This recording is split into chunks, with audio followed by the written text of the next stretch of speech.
Est-ce que ce match contre Clermont est un match un peu particulier du fait que c'est un concurrent direct et que ça peut vous permettre de prendre vraiment des points par rapport à la zone rouge, ou est-ce que c'est un match comme un autre? Non, ça serait mentir de dire que c'est un match comme un autre.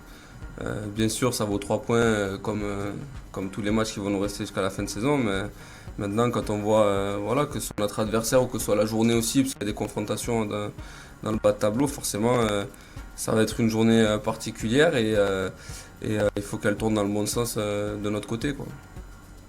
Je pense qu'il y a plus de stress peut-être de trop un peu de. Ouais, après, voilà, c'est une équipe qui est quand même allée gagner au Vélodrome. Même s'ils sont sur une série un peu plus négative en ce moment, il y a beaucoup de qualité. Ils nous avaient battu au match aller, même si c'était il y a plusieurs mois, mais voilà, il y a de la qualité dans cette équipe, donc faut surtout pas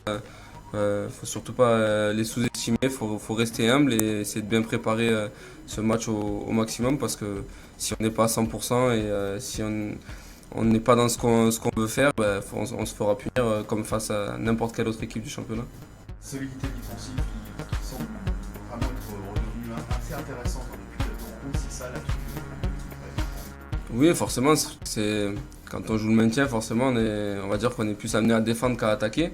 Ça, voilà, la solidité défensive, c'est hyper important en ce moment, voilà, on fait de bonnes choses. Même si bon, on a perdu la semaine dernière à Monaco, mais voilà, là on prend un point contre le quatrième du championnat. C'est quand même une équipe solide à jouer, donc c'est bien, mais encore une fois. On se réjouira de tout ça quand on aura acquis le maintien, parce que c'est l'objectif, et tant que c'est pas fait, on peut pas se relâcher. Il faut toujours regarder les matchs qui arrivent. Cette 42e penalty encore conservée le week-end dernier, il y a eu un discours justement pour relever cette penalty. Ouais, c'est dommage parce que disons que oui, c'est vrai on a encaissé beaucoup de pénaltys cette saison. Après, je pense qu'on ne peut pas remettre en question le penalty, parce que la faute est liée, il n'y a pas de problème là-dessus. Mais voilà, c'est des petites erreurs de concentration, d'inattention. Des fois, on veut bien faire et on fait la faute, donc c'est dommage parce que par moments, sur certains matchs, on s'est un peu pénalisé en prenant des pénaltys. Maintenant, moi, ce que je retiens plus, c'est le fait qu'on soit revenu au score, parce que quand tu égalises comme ça à la 85e, ça montre la force de caractère du groupe. Et même si, voilà, même si on était mené, tout ça, on a rien lâché, et puis on revient sur un penalty aussi. Donc c'est hyper, voilà, c'est hyper intéressant d'avoir cet état d'esprit-là. Et c'est là-dessus qu'il faut s'appuyer pour demain et pour les autres matchs qui arrivent. Putain.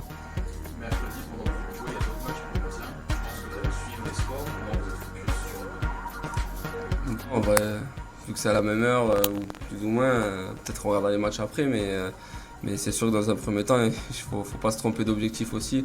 Si nous on fait un bon résultat demain, disons qu'on regardera un peu plus tranquillement les autres résultats. Donc voilà, faut pas se tromper, faut penser à nous, faut se concentrer sur nous. Et à l'heure actuelle, on a le destin entre nos pieds, et donc faut se baser là-dessus et continuer à faire des bonnes performances. Merci. De rien. Merci à vous. Bon, à demain.